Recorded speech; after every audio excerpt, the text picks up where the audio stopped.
Asole Edu Enai. Afin Pinoni Eduno Siemo and Semwa Yensem Trafo, one more bra hesua what sitting egun krataswa, or some for penny to in a busemo near Sieja, Yaya de Eba Sum Shannon so, set and semi a free Sompa 106.5 FM, across Watermelon Street, our Domeswano, Ejen Hosa Tremenawa Asante Emantamu, na Yedemu Live, Ewa Sompa TV no eso afei Sompa 93.1 Kumase Ayiko FM 100.9 wamusu ebutu Kumase wamo FB Adafopa Radio butu Paris France abuchimemu upiemu watakwa aya Sompa 101.1 Takra de ya Sompa 103.3 Tachiman aya Sompa 106.1 Sunyani ya Sompa 98.9 Enkranza ya Sompa 90.7 Anafi Doma aya Sompa 101.3 Manke Simnene Kwado aya Kingdom 106.1 Afe yo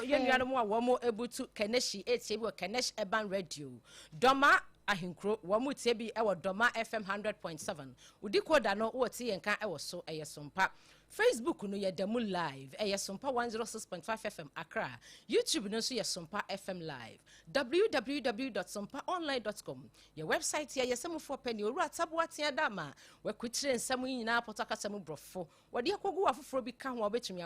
akwa kenkan bi shano so na naka Jesse Company Limited ekoba sempremo no be ma wonsin so mu asa no hamo no na de adansie niema aso yasene just Hot Kenke, 3 Ghana cedis per Midima for Herbal Center. Dr. Time with Associate Fire, Diana Brad over time, and to so and Farmer 2074. And can any do any norm a boosting your system no, and Yashamukin and Leicester Company Limited, yes, toothpaste, and then a brush, ya diabe just so, aya not wape be not one so, or no more at Brighton, and someone, and nano pay, ye did do one to ano, near Betty be any.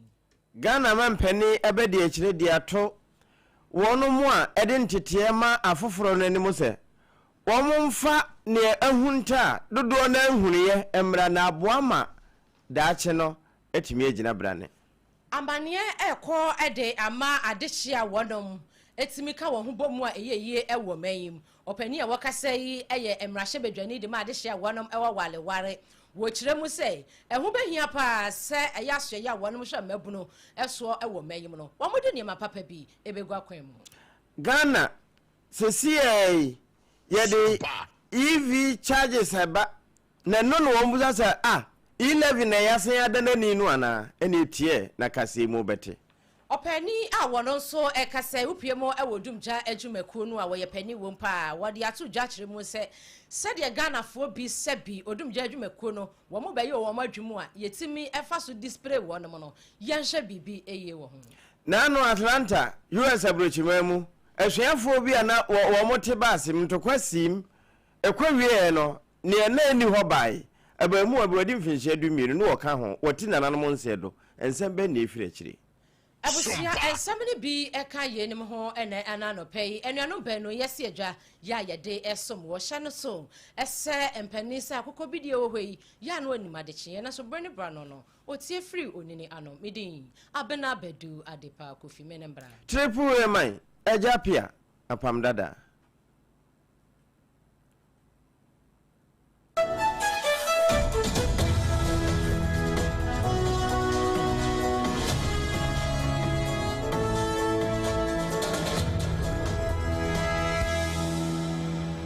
Afi wasomna tina wa fidie no ho say your flat screen no and asa watikopo no ho ye live so na ye mfansem ne nkire mu mawo Ghana man pani e badi akire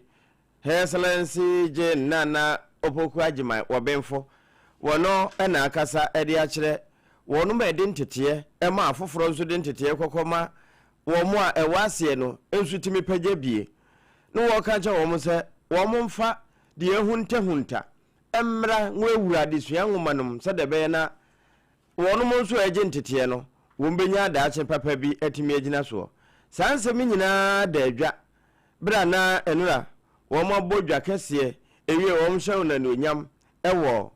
wogwai suapon no mu na bra ma kasa no na yama ne boni ereka nan wogina ne nchempe yenti bi mra acknowledge is meant to light our way. is to carefully do the work of discovery and leave the path clearer than before. If we do that well, and it is our duty to do it well, the next generation will go further than we did. They will see more clearly, develop more skills, and act with greater confidence than we could in our time. And when knowledge is steadily passed on, refined, and used in service, institutions grow stronger, the best ideas travel farther, and the work of building a nation moves forward in concrete ways. This is how a country becomes better than the one we inherited. Wabenfu jena na opoko adwuma ya Ghana mampani abedi akire wo gwahwa pomu enena na saa nkomo nyina epie na ewie na Professor Dennis Walonyo Aheto wono na Vice Chancellor ewo gwahwa pomu mu wono nso de ne de AP so ne wode beto so akyese maame no modembo a wabo ewo omanmu uyi nwoma sua kura ato nkyɛn ne oman nkyekere ya wo mo dwendwere kura se wo mbepe baabi ede ato no Nano so what can I say? Sir Chancellor, distinguished ladies and gentlemen, permit me to also add that the university will consider it as a great honor to name one of these facilities after Her Excellency Professor General. Sir Chancellor, on behalf of the Governing Council, management, staff, and faculty of the University of Cape Coast, I wish to state that Her Excellency's return to this academic community on this historic occasion is a great honor and deeply meaningful to us. It provides us with a great joy and opportunity only to celebrate her achievements, but also to express our profound gratitude for her distinguished and meritorious service to the university, the nation, and humanity. Particularly, her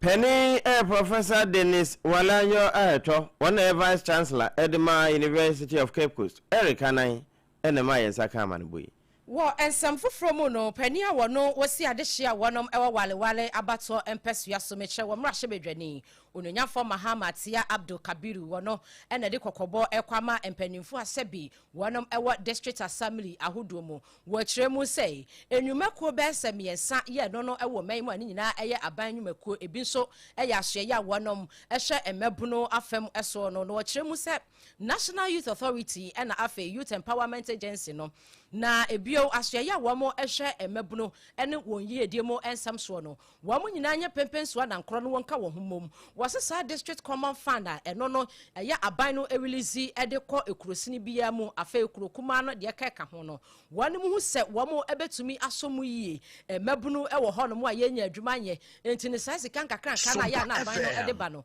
wanu betumi de biabia enwuma nkakra mpo na emebuno wie suku a wanu so anya biaye wasesa ne enti ni nyina no so womu kaka bom sa no a ebetumi aboa amade yefra no unemployment etumi etuase ebra onanyafo Kabiru ekasa ne ensem training na no ponchechiku na wogina ho.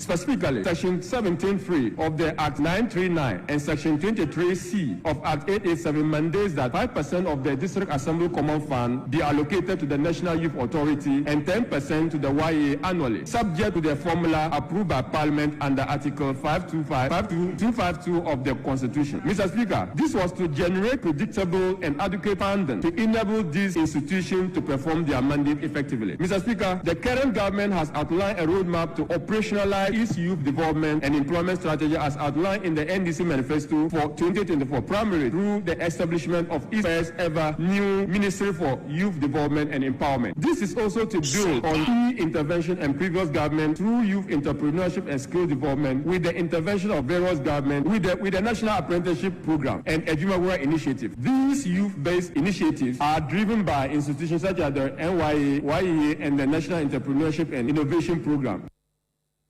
And what you know, Ora Abdul Kabiru, Edensam, Etwaswa, which you say, District Assembly Common Fund, no near Trinity, friendly DACF, no. Was a sasicano, a was a penny for etimi esheni. Esa say a womusa susuampa binding this kind of quadie. National Ekamia yase a mebuna femno. Tia net bafom, as ya wamusha mebuno and a one year demon some swokrano. Ube community yasisi kenny ho, ya wamo de bebo menu and wobra and can come mebuno. Intini nemono what de a footwo at the comma one a quanya wamo ebe faso, number investment a papa. I was a shaya shayani a buy a dream equinimo. Na mebuna wamo or mayimunso. wamo enye adwuma no bi aye na bibia tumi akoso yi. The youth continue to face significant barriers such as limited entrepreneurial support, funding, vocational and technical skills training, leaving them either unemployed or vulnerable employed. For example, according to the 2023 annual household income expenditure survey, 7 in every 10 persons, that is about 1.3 million unemployed persons in the third quarter of 2023 was age 15 to 35. Of those who were even said to be employed, Mr. Speaker, estimated to be around 3.1 million youth were said to be vulnerable employment. The survey also revealed that 1.2 million youth are excluded from the use of ICT devices and another 2.3 million, which is about 19.7%, did not use the internet. Mr. Speaker, in response to the need for a more structured and sustainable framework, this House passed the National Employment Agency Act, Act 887, 2015, and the National Youth Authority Act, Act 3939, 2016. The goal of these acts were to empower these institutions to oversee the development, coordination, provision, and facilitation of youth employment. Embebuno asetena mu ene won yedie mu ensemu ehia yi pa ewo memo pani a wakasa ye eyo nenyafo Mahamatia Abdul Kabiru wupie mu ewo wareware abato mpeso so woni omra hyebedwani enra ewo emra hyebedwam ene wode sansem nyina etu dwama yensem twani na no ponchecheku ya woto nkra efri emra hyebedwafie esom yen no wode eba ya yadane atwi ede asomo na kwajoje si no nsiabere mu kase yebo ekoba jesi sempremo vigorous SOMPA TV de na FM kase no eno na yede ma wo memene da afofie se fabi ebo wontoma no na wo mai Ghana sesei eba shan ahodo a wode electricity ena ye adwuma ebi aduru mai mu enam so ama wo beka electricity filling stations no so saa na ebi nso aduru mai mu na eno na mpanimfo akasa titu ne wono mo a etimesesia hu wo mai no sika enamuo esan sese adasa botom ehunu bua ye betimi atua se ye kanea anase ensu ene niam ahodo a ye didi dwuma ewo manwu Public Utility Regulatory Commission wono masem na meken na PRC fo ena abo amane eni da ya na ye di bi mawo se sa cars na aba ye charge anase eyiso electricity no enam sa ye sokura bebo ama kanea no ayehu se bia ebo no bekosoro no eso ba bete ti ebete ne se wono mo nso ba beka kanea tua no ho bi na wo mo de bibi ba fe ne se electric vehicle charging tariff na sa tariff yi na wono mo se ebeboa pa ma sika ba beka de edi tuatua ye nyina ma hoden nom ede ne ho na asan so kura ba beche ase ye nyina ya cha bonti no eso behwan ede amayen na no na mpedemfo de to so acha senka kane no na bia wo mo ewo a lifetime residential users yasa na meken ubetua 612 Ghana cedis ya eso betimi atia mo aba betua 593 Ghana cedis eno di adanse ese ente so betimi aba eno achi wo no mo so ede nkane no anase enso ni di dwuma wo mo ton age asu sika no emfaso no bi bekwa ma on papa ene wo mo so ye mfidi dwuma wo de nkane anase enso no edi dwuma wo mo de so ante kura no wo mbehu ni prenye premfa ye ohamu nchemu be se enan ede ebetimi ate ama yeye na wo mo bo we nyina so no na wo mo chese sa e tariff anase EV tariff no enye yi levy na no antimi amfa makura bosomi bi abo se 500 ebia Ghana cedis bi ebetimi aba beka charges no ho a obo se de ya na wo mo de bi hihye so chese we street light levy no ubehunu EV levy na eno no ema anya onwa ni nyina no electric vehicles you say e was system num no eno so ne levy aba beto so eno na twerofo a wono ne da Public Utility Regulatory Commission PURC Yura Shafik Suleiman oboso amane na SOMPA yeka ama yatifo ne yahwefo nso wono matibi Ebusua ye ko finfini ematamu na ansa na no yenka nche na AGYA Company Limited ekoba sempremo no eho na wasa woto wadansie ne ma nyina fei na wo beto asase anasa wato mpo dada afei na apese wusie wasi adru baabi na AGYA ne yekanfo de ama wo eba no enadoa no nsate akwa ba akokosi nsate akwa besa henum ne nyina no na AGYA Company Limited wo pepla use ahodo papa ne bi ode bi ebema wo building wo yes na binding wo yes no ebi ewo na kache na wo chem cement no enya cement bia na edisi abansoro enya cement bia na obetimi dia moldings ena enya cement bia na obetimi dia lay foundation cement bi wo hono mu a ebusua wo de koye adwuma ewo asase a nsuo wo mu ana asase a enchene ewo mu a wo ba wie no na wo dan no na ase nyina ayi na afi ekonkon ho na AGYA se wo ba free consultation wo de ebema wo roofing sheet ya hodo iron rods wa hodo na AGYA Company Limited mantam dunsia ni nyina wo mayim no ya to nkorabata no apetin enkran ni kumase mo betumi afre ewo 0204 355 040 0204 355 040 na AGYA enyo so Leicester Company Limited wanu mu kirem se ubetwi usia yas toothpaste and then a brush eno ene de abadwa so entini yewo yas whitening paste wo ho ukodwa so a eno na be ma asia pai fita yewo herbal one wo ho no mo a enka wanka wa bi ene bia wo simu ayeye kuro bi ni nyina no ebeyi yewo total care no so ho no mo a eno so eboa ama ose no efre no nyemo akwa no nyemo eye Leicester wonom a product ya abadwa so wo mo toothbrush nso wo no mo etimi ewurawura kwanes honom ema wonso wonu mo eda ho kama ukodwa so a yas na wapebi enkran ni kuma asem pese mutu a ema no enkran fo be frɛ ewo 0501 619 588 0501 619 588 afei kumase fo so ubetumi afra yazafo ewo 0501 390 338 na yemfa toothpaste no ene brush ne bi mro 2074 ebumutwa ni tia wo efra ni T74 kane no na ona na abrewa osori ahomache no akuaja na wadi edru a wonom akwatete ha manu hini nuta no amudi ni nyina aguso ne ye de yesiso anopa bia obebubobi ene wuni adaje sabre no na ema yenyini che esase na boost immune system no ene panifo kan ni nyina bom ne ye de DSC asom ye na be for quantum ponsu edru we enya nwene de bia medi hu adanse sase ye ne ye mpa edru no ye de ani edru bia doctor de ama obi a no betumi anom e de aka ho na so wo ho atɔ eye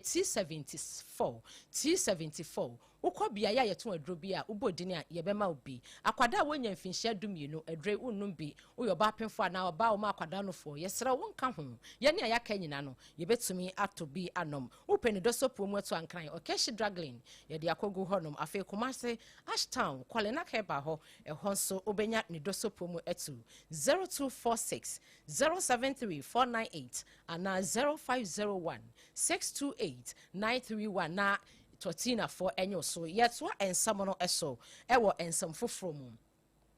odum judgmekuo ni fe no ewo mfimfini emantam mu wanom eni sebi yenuanu mozramifo a wanom ewo sa adwumakuo nim ya opie mu mfimfini mantam mu a wo mu ye mozramifo ampa so ampa so Ramadan yi wanom eye bi eso mo sode omukọ adwuma na panimfo ehu se wose wanom ehye fa edema wo mo enti mfimfini emantam mu wo mo headquarters kase wo ho ena no adwuma di ekoso wanom to nsa ede frey DCFO retired fire officer Alhaji Jibril Nuhu wono waye adwuma no akyede ye ena wakomu ahomeje enti wo musue hunu na ebra Alhaji Jibril Nuhu ekasa wadwuma di na se no ena wo toto sere ni nuano mo a ena yi wo mo edaso wo kitikiti adwuma no mekere wo mo odum jadwuma kom a wo mo ko ma homegye mu sei wo mo ma odo enikan wo mo ma etuho ache enikan wo mo ma biako ye pempenso na nkoro enikan wa adwuma nim wo sa ya na owofia wo bete ye so odum jadwuma ko no wo mo kodum ja wa ha agesia a wo mo tine mu foso wo ma mantam ya to agu wo mo so ya yesei wo se odo e wo yen ho eye odum jadwuma ko no firefighters no so odo e wo mo ho a mo kwasa na se bibi sa kora yesia mutimi kam ho bom na mo so to me a display kakra e wo honom ebra okasa no na yensem training Erica 9 no ogina ne na hope yemfanya ibadu na yenge asomni yafu akutu bebre port wa ha ya kasa okafa yenge ko odo no do yefu atna sumbiu se yenyina ma ya atno yemfanya adwuma baby a ye won aza onfa asumdwe ba no yem tuwa no na njema oda asumdwe ba no yem mo na yema ono onye bebre ama yetuma atena Ghana kekos ewiase asumdwe na asunyankopon wa asumdwe sande sa asumdwe ni wa yesi dan sunyame to fu yankopon odete bia yesu se de asumdwe ona se kuye wo odo ho a yenyina ye de asumdwe bosun yankopon. Openia wakasa yeyi eye DCFO retired fire officer Alhaji Jibril Nuhu. Wono ena okojumede yase bia okokasa ye na enu achi no regional fire commander ACFO 1 Merinda Mary Atiga Mensa wono so efasa kwanya no so ene nuanom muzramifo ya womo wodum djadwumeku no wotu wonom fo kakra nensam eni with integrity, education, and excellence. For example, as Muslim firefighters reinforce the values of discipline, community respect, and teamwork within the service. Through your conduct and devotion, you continue to contribute to building a command that is cohesive, professionalism, and guided by strong moral principles. As you break your daily fast, I encourage you to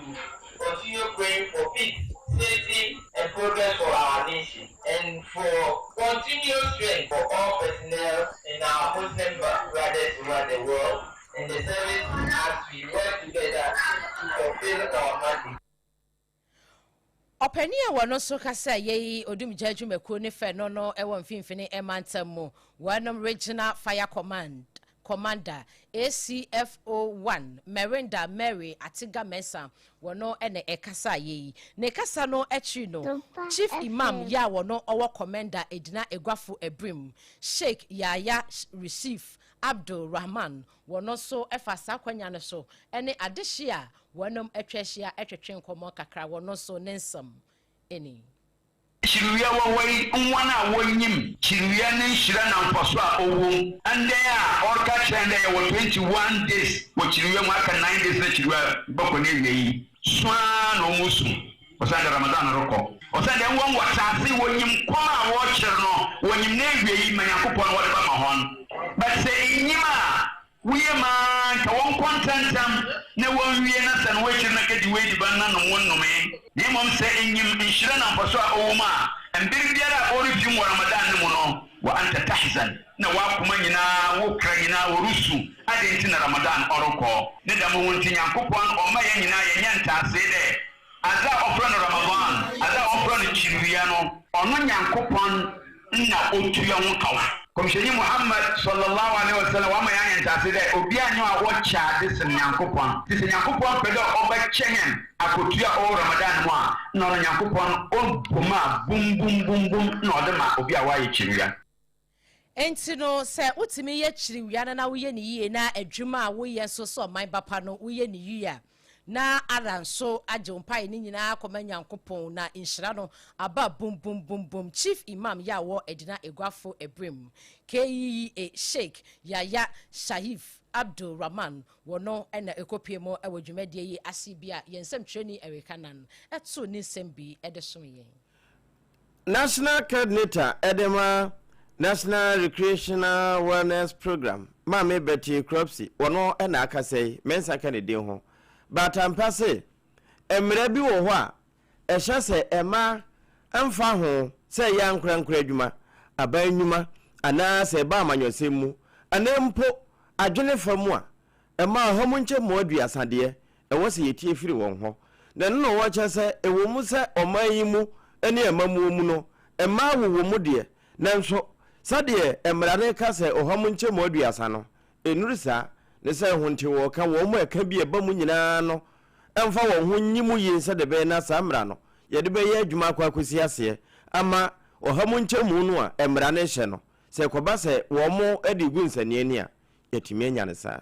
Women in general constitute over 52% of our population. And I believe that there is the need for us to give women the needed awareness and recognition when it comes to the general decision making. Today, we have also passed the affirmative action into law, and we are expecting that not less than 30% of every position that is leadership positions that are being appointed, be it elected, appointed, women should be given not less than 30% that opportunity. We are still on the course of advocating, seeking, and hoping that law enforcement agencies, the Ministry of Gender, Children and Social Protection, and the Ghana judiciary system will see to the enforcement of this law to bring that dynamic change into our environment, into our system, where Ghana will be the bigger winner. Because I believe sincerely, when we have more women within our ecosystem, the country will be great and it will be better. Mame crops Mensa, ya Betty Kennedy ho. One and National Recreational Awareness Program. One more National Coordinator. One and a central for Edis Ankomwe.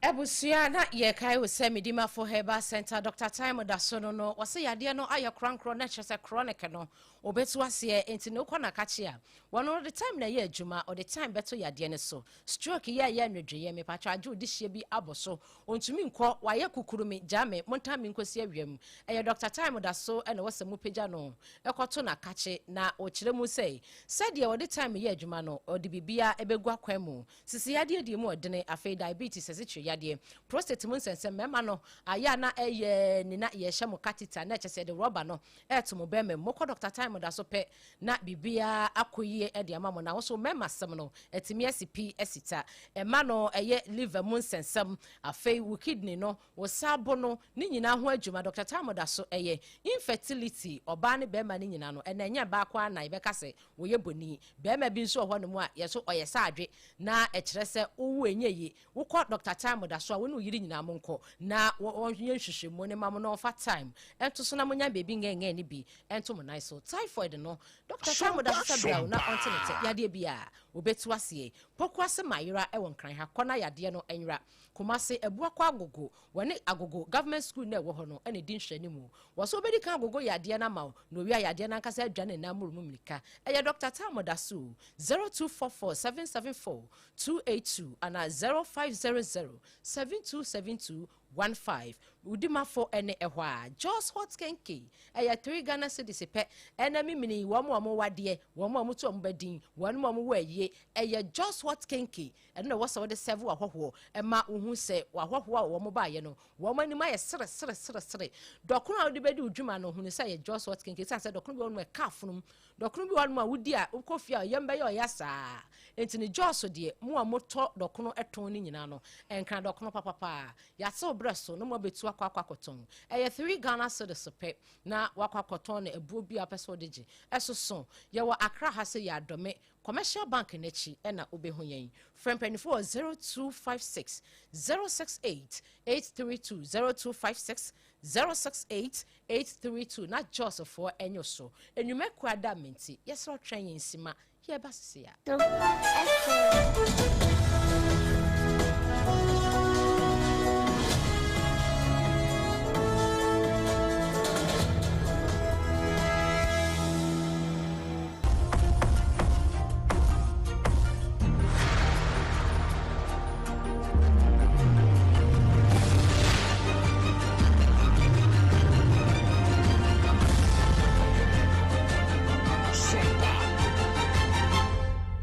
TV Emma Aketiapa. Enokre Emma Aketiapa pa ampa. Ye mo nso do wase esa mo akwaba se watwen yen ama yakwa asen aba. Na abusua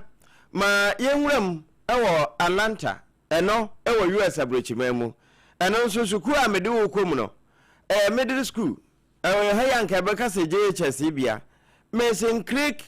Middle School. Na suani a yene ni se Jada West. Ababa wa wadi mfinsha be sedumienu na womote bus mu ko ye hu de ye na ntokwasi bus nim wone na yonko foforo ene ebiru se agro ne ntokwane wopede wo he se de ye bibifo ye no sa broforo de kura asen ye na ebi mu ye oja na wonko na kura ehwe movie ache no wo mugu so akoko wie ye na ebinum nso ye jeje ampatae no ene se ababa wajada west 2 ni na ba ko mienu no wote ya ma no so kokodura ya asabia wonsom wati nananam wanse do eno ena ne sewa a wone ne tie de Kuala McLendon ebe chese doctor say cardiac arrest ena fe Caesar nti wo hu ne se bra na wo mo etwetwe no ebia wo mutim ne mene ena nam so ama ne home esi nti bra wo buhwe ye kura wo mkokopagya no na won home na nso ni nyina emu no asemi nyade a wo mote atena posi sadom a wono mo wa Atlanta ne mpotam hokutam denden sana Mason Creek Middle School nso wo mo nso so wo mo ye hwehwemu wo ya mekan no footages ahodo no de abefo ntintamfidie camera ne twitwae no ena wo mo gyina so e de ye wo mo so wo mo nyanche obi ade nanso abusua wo mo de hye ene jada west nso e de asemi akwakodan Douglas County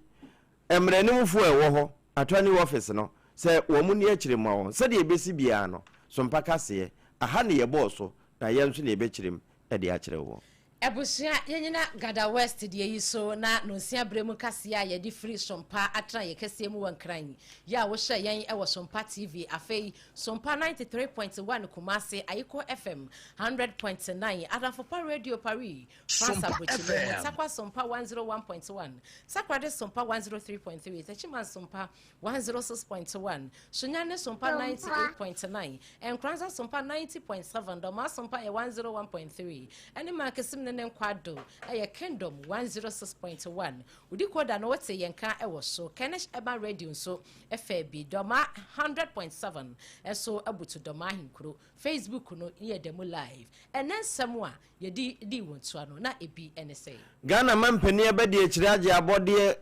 de ye de bona baso chenchirenche pa na wode atodwa ekese wono ma akire de na wo mo de ntete ma afoforo no emfa ne ni homra na aboa madaachi na eda ho no wo mo ebeba nso enyemokuta sada ena mfimfini ematem wodum jadwumakuo no enkaka fa wamo eye mozramifo no wonra wonom eye nhyemude na omo eto nsafrey DCFO retired fire officer Alhaji Jibril Nuhu emobetufo na wochiremu se odo biakoye enkabom entena odum jadwumakuo ni National Coordinator Edema National Recreational Awareness Program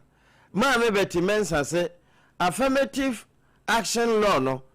wono ma won sekutem na etimi ye adwuma empie ne ye se de be na dodo a wo hwehwe wa mamuomu a efiri ma ho no etimi abem ware emra shebedwani ononyafo Mahamat ya Abdul Kabiru wana etutu sire wase district assembly common fan ye ba no wase emebuna fam no ene aban enwumaku ahodo a wo mo hwe emebunu so asoye a wo mo so ene da emebuna no no wo mo hwe sasika ne so yie de wase invest e wo emebunu nim na bibia entume enkoso e-levy de ye twam ne mom EV charge ne ba ehu a enye no a we electric vehicle tariff na eba beka etuotua no ho eno achi ye kwamano ne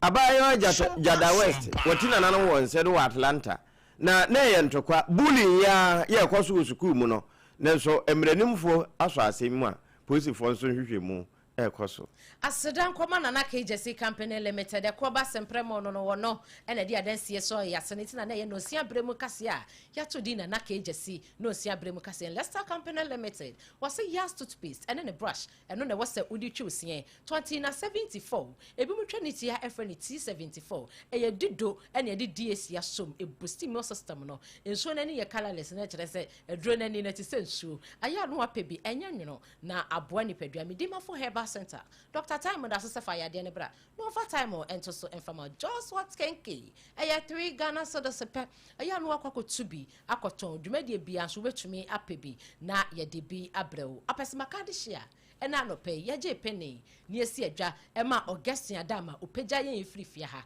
ebesi ntentanfidie ne so ma wo hu yen e wo Sompa TV ne so no memedin ABENA BADU ADEPA Kofi Menembra triple mai AGYA APPIAH APAM DADAA ye mawo ene hwe ene tie